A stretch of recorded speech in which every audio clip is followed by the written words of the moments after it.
The Galactic Conference of Species was, as usual, a complete circus of evolutionary endpoints. Imagine, if you will, a room filled with beings who each thought they were the universe's gift to existence. Now add bureaucracy, political posturing, and enough translators to make a supercomputer cry.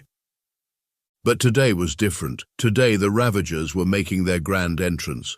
The massive doors of the Grand Chamber swung open with unnecessary dramatic flair, revealing three towering figures that made every other species' fight or flight response kick into overdrive. The Ravagers were exactly what you'd expect if you asked a nightmare to design the perfect predator. Standing at nearly 3 meters tall, their obsidian-scaled bodies rippled with muscle beneath armor that wasn't decorative but grown, because apparently regular scales weren't terrifying enough. Their 4 eyes glowed with bioluminescent malice, and each of their 4 arms ended in claws that could shred battleship armor. But the worst part? Those smiles. 3 rows of teeth that would make a chainsaw feel inadequate. Ambassador Zrixatal of the Centaurian Alliance actually fainted. Nobody blamed them. "We claim our seat at this gathering," announced the lead Ravager, his voice a rumble that made the chamber's crystal chandeliers tinkle nervously. "As is our right as the galaxy's apex species."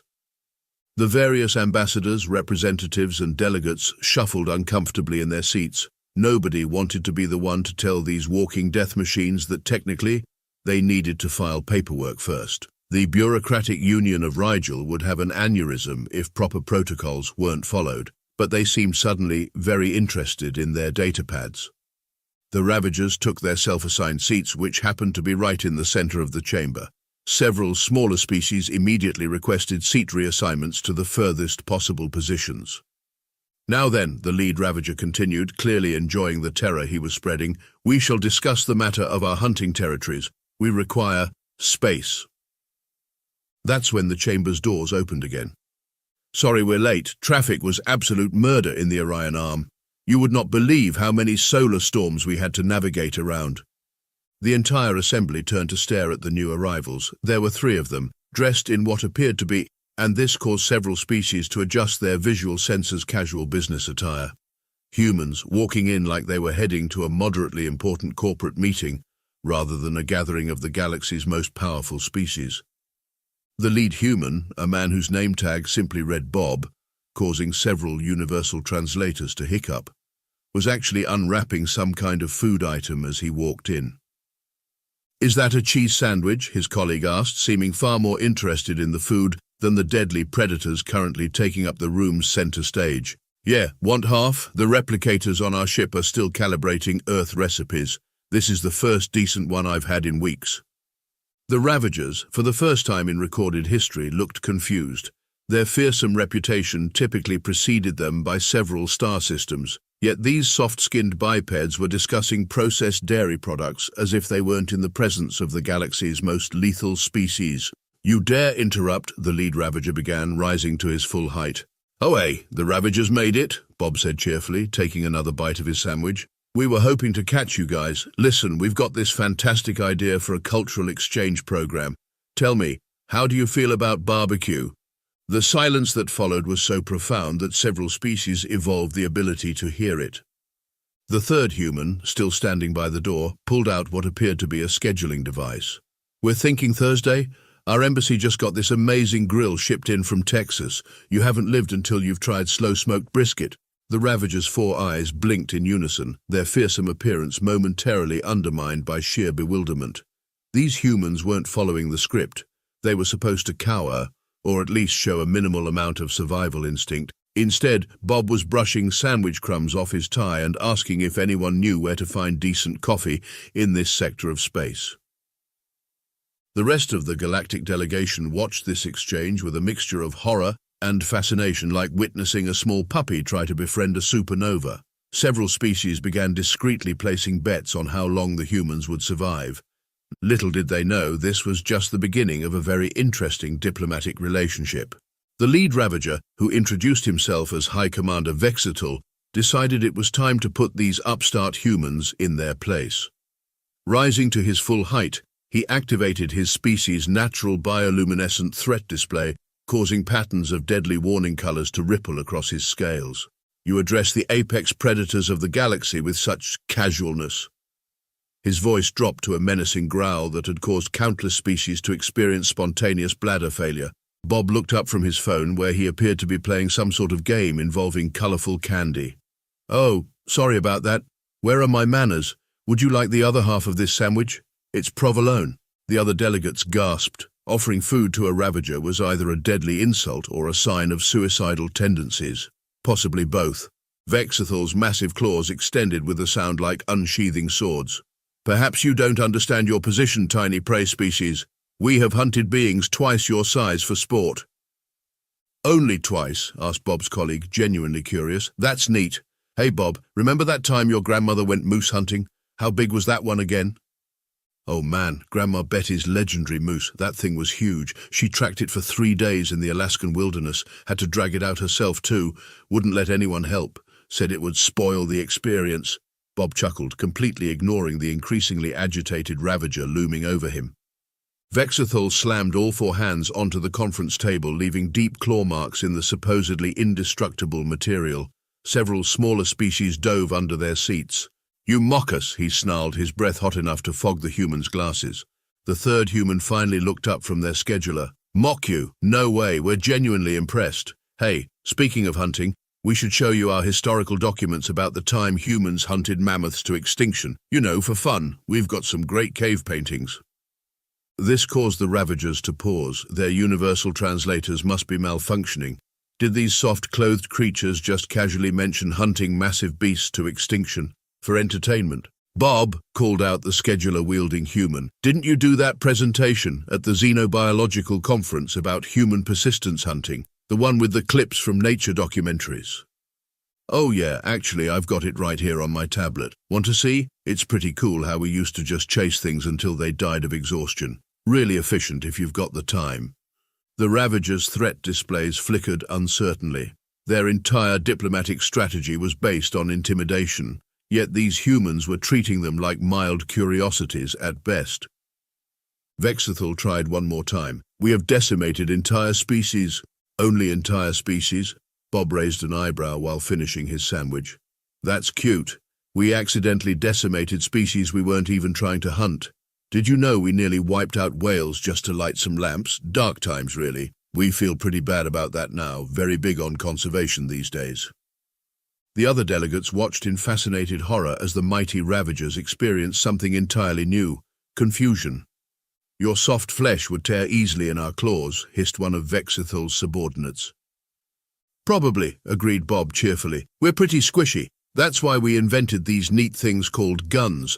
And then we felt those weren't efficient enough, so we made bigger guns. And then nuclear weapons, and then we felt really bad about those too. We're working on it. We've got some impulse control issues as a species."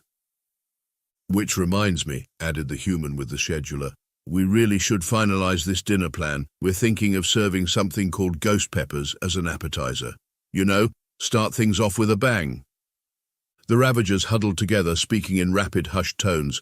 These humans were clearly insane. They spoke of extinction-level hunting with nostalgia, treated apex predators like dinner-party guests, and seemed to have no concept of proper terror. When they turned back, Vexithal's voice had lost some of its menacing edge. "We will consider your invitation." "Great," Bob beamed, pulling out his own scheduler. "And don't worry about dietary restrictions. We humans can cook pretty much anything. Comes from being adaptable omnivores. Though between you and me, I think the vegans might be onto something." Back on their flagship, the Ravagers held what had to be the most unusual war council in their species' history. The massive chamber, decorated with the bones of their most impressive kills, seemed somehow less intimidating after their encounter with the humans. "It must be a trap," declared Subcommander Zaxakar, pacing on all sixes, having dropped to his auxiliary limbs in agitation. "No species invites predators to dinner unless they plan to poison them." Vexital sat on his throne of compressed battlefield armor, scrolling through the official dinner invitation on his datapad. The humans had sent it with something called emoji decorations. "The research team has analyzed their chemical composition," reported Science Officer Nixital. "Humans are indeed omnivores, but their digestive system is remarkable. They can process substances that would kill most species. They deliberately consume fermented items for pleasure." For pleasure, several Ravagers hissed in disbelief. There's more, Nixital continued, her scales shifting nervously. They regularly ingest capsaicin for entertainment. They introduce toxic bacterial cultures into their food to enhance flavor. They drink liquid stimulants that would stop most hearts, and they call it breakfast. Meanwhile, across the galaxy's diplomatic sector, an unprecedented betting pool was forming. The Galactic Exchange's odds makers were working overtime. 2,000 credits on the humans serving something that burns the Ravagers' mouths, shouted a Centaurian delegate. 3,000 on the Ravagers fleeing before the main course, countered an Andromedan. The Rigelian bureaucratic union, normally strict about gambling regulations, was too busy placing their own bets to enforce any rules. Back at the human embassy, preparations were in full swing. Bob stood in the massive kitchen, reviewing plans with his team. Okay, folks, we've got to nail this, he announced, looking over the prep stations. First impressions are everything. The anthropologists say the Ravagers value displays of hunting prowess, so we're going full Texas barbecue competition on this one. Sir, called out one of the chefs, the ghost pepper sauce is ready for testing. We've had to add warning labels in 3 languages. Perfect, and the brisket. Been smoking for 12 hours already. We're using that old family recipe you provided. Bob nodded approvingly. Remember, we're not just cooking dinner. We're demonstrating humanity's mastery over fire, meat, and technically dangerous substances. Let's show these apex predators how we do things on Earth. The Ravager High Council continued their debate. They sent us their menu, Zaxkar announced. I don't understand half these words. What's a chipotle? According to their data, it's a smoke-dried jalapeno, Nixital explained. Humans intentionally set their food on fire before eating it, sometimes twice. Vexathol leaned forward on his throne. And this barbecue process? They take meat, apply heat and smoke for extended periods, and add various compounds to enhance flavor. The process can take Earth days. They've turned slow death into a culinary art form. The council chamber fell silent as this information sank in. They're either the most brilliant trap-makers in the galaxy, Vexathol mused, or they're exactly as insane as they appear to be. A junior officer burst into the chamber, looking distressed. High Commander, we've intercepted communications. The humans are discussing something called competitive eating contests. They turned consumption into a sport. In the embassy kitchen, Bob's phone chimed with a message. Good news, everyone. The Ravagers have officially accepted. They're bringing something called ceremonial hunting trophies to display. Should we be concerned? Asked his assistant. Nah, we'll just put up some of our family hunting photos. My uncle's marlin collection should do nicely. Oh, and Grandma Betty's moose head. The betting pools across the galaxy reached fever pitch. The Arcturus Insurance Corporation was refusing to cover any aspect of the event, citing justified concerns about mixing apex predators with clearly unhinged primates. The Galactic Council's Xenopsychology Department had to bring in extra staff just to handle the influx of research requests. Nobody had ever seen Ravagers uncertain before. It was revolutionizing their entire field of study. Has anyone informed the humans that the Ravagers once ate an entire diplomatic team? Asked a concerned council member. Yes, replied another. They said something about raising the stakes and then laughed for several minutes. We believe it was some form of wordplay, but our linguists are still analyzing it. As the day of the dinner approached, final preparations were made on both sides. The Ravagers polished their ceremonial armor and sharpened their display claws. The humans marinated meat, stoked fires, and argued about whether to serve craft beer or wine with the main course. A Rigelian observer noted in their official report, the humans appear to be treating this potentially apocalyptic diplomatic event with the same level of concern as a neighborhood cookout. Either they have achieved a level of technological superiority we cannot detect, or they are operating on a plane of existence where common sense simply does not apply. The betting odds shifted hourly. The only consensus was that something unprecedented was about to happen, and nobody wanted to miss it. The human embassy had been transformed into what Bob proudly called a proper Texas-style backyard. The main diplomatic hall now featured long wooden tables made from actual earth oak, checkered tablecloths because, according to Bob, it wasn't a real barbecue without them, and the subtle scent of hickory smoke wafting through the air filtration system. Mounted on the walls were various earth-hunting trophies, including Grandma Betty's legendary moose head, which seemed to stare disapprovingly at everyone who entered. The Ravagers' own trophies would have pride of place on the opposite wall, creating what Bob called a nice, balanced atmosphere of mutual appreciation for killing things. The outdoor section of the embassy had been configured to match Earth's atmospheric conditions, complete with artificial gravity set to Earth normal. The centerpiece was a massive smoker that Bob had specially imported from Texas, its size suggesting it could probably cook an entire elephant. Knowing humans, it probably had. Temperature holding steady at 225 degrees Fahrenheit, reported the head chef. Brisket's looking perfect, ribs are almost done, and the ghost pepper sauce has already melted 3 sampling spoons. The Ravagers arrived precisely on schedule, their massive transport ship casting a shadow over the embassy's landing pad. They emerged in full ceremonial armor, carrying display cases containing what appeared to be the skulls of various extinct species. "Welcome," Bob greeted them at the door, wearing an apron that read, "Kiss the cook at your own risk." "Love the armor. Really brings out the bioluminescence in your scales." Vexithal's 4 eyes blinked in sequence. The human wasn't even armed, unless... Was that large metal fork some kind of weapon? "We have brought trophies of our greatest hunts," announced Zaxakar, clearly expecting the humans to be intimidated. "Awesome, we've got wall space right next to my uncle's marlin collection. You know, the funny thing about marlin fishing, sometimes they jump right into the boat and stab people. Makes the hunt more exciting, right?" The Ravagers exchanged glances. These humans spoke about being impaled by prey as if discussing the weather. As they moved to the dining area, various earth food aromas hit the Ravagers' sensitive olfactory organs. Their universal translators struggled to process Bob's enthusiastic explanations. "So this first course is just a little something to wake up the taste buds. We call them atomic wings. Don't worry, no actual atomic material involved, just ghost peppers and Carolina reapers." "These plants," Nixital asked cautiously, "they are deadly." "Oh no, they just cause intense pain and sometimes hallucinations. We breed them specially to be extra potent, for fun." The Ravagers watched in horror as Bob casually popped one of these pain-inducing morsels into his mouth. "Perfect heat level," he declared, while his face turned slightly red.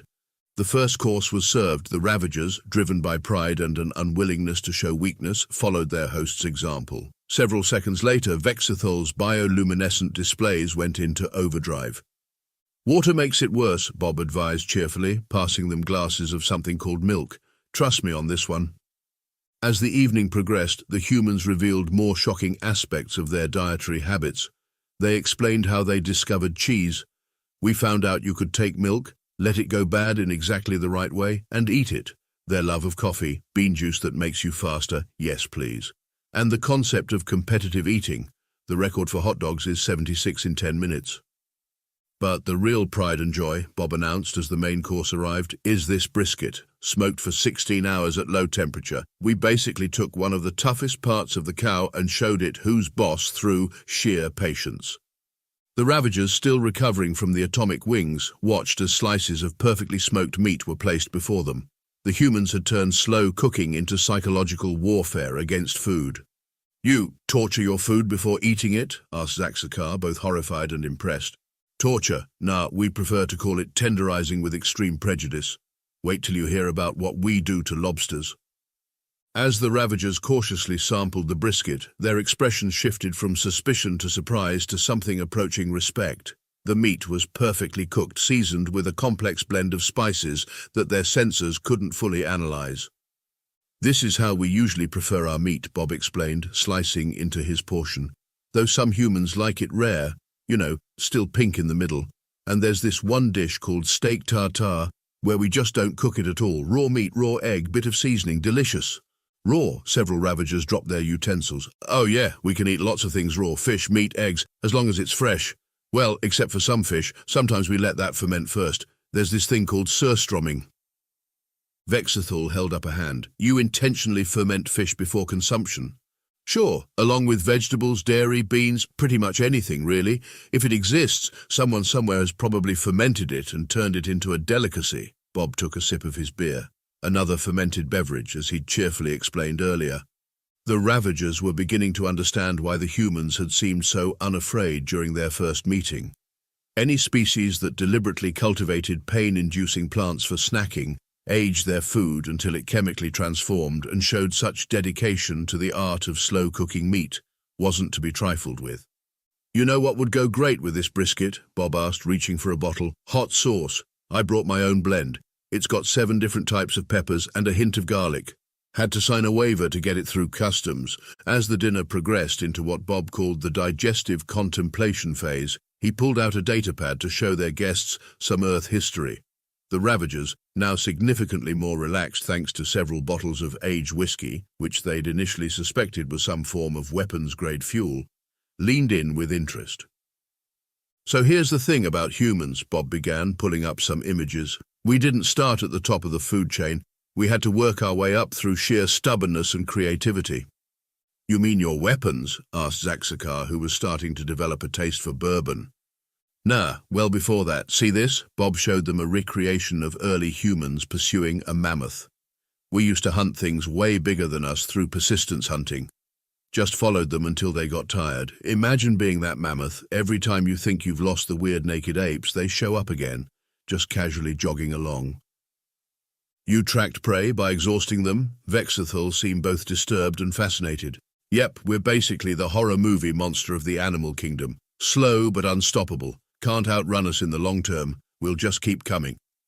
The Ravagers watched footage of various human hunting methods throughout history. The spear throwers, the pit traps, the coordinated group hunts. Their respect grew with each example. "But here's where it gets really interesting," Bob continued, switching to images of Earth's predators. "These are some of our planet's apex predators. Great white sharks, tigers, lions, Kodiak bears, and we figured out how to hunt them all. Not because we had to, mind you, sometimes just to prove we could." The Ravagers studied the images with professional interest. "These creatures, they are formidable," Nixital admitted. "Oh yeah, a tiger can kill you in seconds. Bears can run at ridiculous speeds and crush your skull with one paw. But you know what we did? We looked at them and thought, hey, bet we could turn their babies into pets, and we did. Well, with wolves at least, now we have chihuahuas." Bob showed them pictures of dogs, explaining how humans selectively bred one of Earth's most successful predators into countless varieties, including some that could fit in purses. "You modified apex predators into companions." Zaxakar's translator struggled with the concept. "Modified might be a strong word. We just gave them treats and belly rubs for a few thousand generations. Now they help us hunt other things. Circle of life, you know." The Ravagers were beginning to understand why their initial intimidation tactics had failed so spectacularly. They were dealing with a species that had stared down Earth's most dangerous predators and thought, cute, let's feed it snacks. "But the real kicker," Bob continued, pulling up more images, "is that we're not even obligate carnivores. We can eat almost anything. Plants, meat, fungi. There's probably someone somewhere trying to figure out how to make rocks edible right now. We've got colonies of bacteria living in our guts that help us digest things that would kill most species." Vexathal, who had moved on to trying something called tequila, nodded thoughtfully. "This explains much about your species' approach to diplomacy. Right? When you can eat everything, suddenly the galaxy becomes a lot less intimidating and a lot more delicious." The power dynamic in the room had shifted subtly but significantly. The Ravagers were no longer seeing humans as potential prey, or even as equals, but as something entirely new. A species crazy enough to chase animals until they died of exhaustion, tough enough to digest almost anything, and innovative enough to turn predators into pets. "You know," Vexathal said, examining his glass of whiskey, "perhaps we should discuss that cultural exchange program you mentioned." "Great idea," Bob beamed. "We could start with a cooking class. Ever heard of something called fugu? It's this fish that's super poisonous unless you prepare it just right. We turned it into a delicacy." The Ravagers' universal translators gave up entirely at this point, but they got the general idea. They were dealing with a species that not only survived, but thrived by turning everything, even things that could kill them, into either food, pets, or sporting opportunities. To adaptability, Vexathal raised his glass in what he'd learned was a human tradition. "And to new friends," Bob responded. "Now, who's ready to hear about this thing we invented called a chili cook-off?" The next Galactic Council meeting was a spectacle that would be recorded in history books across multiple star systems. The Ravagers arrived not in their traditional battle armor, but wearing what appeared to be matching Hawaiian shirts, a gift from their new human allies. The betting pools across the galaxy collectively crashed when Vexethal and Bob walked in sharing something called beef jerky, while discussing the finer points of slow smoking techniques. You should see what they do with something called a smoker box, Vexethal was explaining to a thoroughly confused Centaurian delegate. The patience required to maintain optimal temperature for 20 Earth hours, truly a hunt of endurance.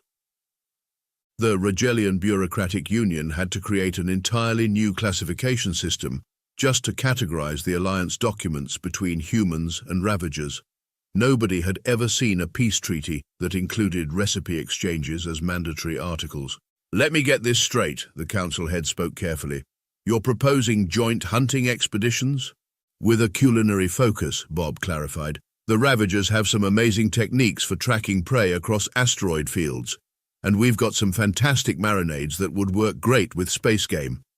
The alliance turned out to be more than just a culinary exchange.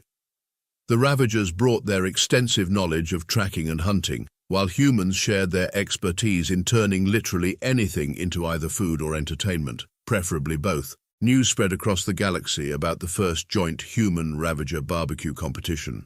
The event had to be held in a specially reinforced station after someone mentioned the concept of deep frying to the Ravagers. The resulting fusion cuisine created several new entries in the galactic database of technically not weapons. The xenopsychology department had to revise their entire understanding of predator species psychology. The sight of Ravager warriors enthusiastically participating in something called a chili cook-off challenged every existing theory they had. They've started a restaurant chain, reported one thoroughly confused analyst. The humans are teaching them about franchising opportunities and something called secret sauce. The other species watched in amazement as the most feared predators in the galaxy began taking cooking classes. Hunting grounds were being converted into culinary academies. Battle cruisers were being retrofitted with industrial kitchens. The humans have introduced them to competitive eating contests, whispered a horrified Andromedan observer. They're combining their natural competitive instincts with human dietary capabilities. Do you have any idea what this means? The implications were indeed far-reaching. Other predator species began approaching humans for cultural exchanges, leading to an unprecedented era of gastronomic diplomacy. The galaxy watched in equal parts horror and fascination as humans taught apex predators about the concept of food blogs. In the human embassy, Bob was reviewing plans for the first intergalactic food festival, while Vexethal examined something called a pizza menu with intense concentration. You put pineapple on a flatbread with meat and cheese? The Ravager commander sounded intrigued rather than horrified, which said everything about how much things had changed. That's actually our most controversial food item, Bob explained. Started more fights than our entire military history. The final proof of the Alliance's success came when Ravager ships began broadcasting cooking shows instead of threat displays. Their traditional war chants were gradually replaced with heated debates about proper grilling temperatures. As Bob watched Vexethal carefully flipping burgers on the embassy's grill, the Ravager commander had insisted on learning proper technique. He couldn't help but smile. Who would have thought that humanity's greatest diplomatic achievement would come not from their strength or technology, but from their weird relationship with food? You know, Vexethal mused, perfectly timing the flip of a patty, perhaps we weren't the apex predators after all. You humans. You didn't just hunt. You turned hunting into an art form, then into a social activity, then into entertainment. That's humanity for you, Bob replied, preparing to explain the concept of tailgating parties. We've never met something we couldn't either eat, befriend, or turn into a competitive sport. The galaxy would never be the same, but maybe that was for the best. After all, it's hard to start a war when you're too busy arguing about barbecue techniques.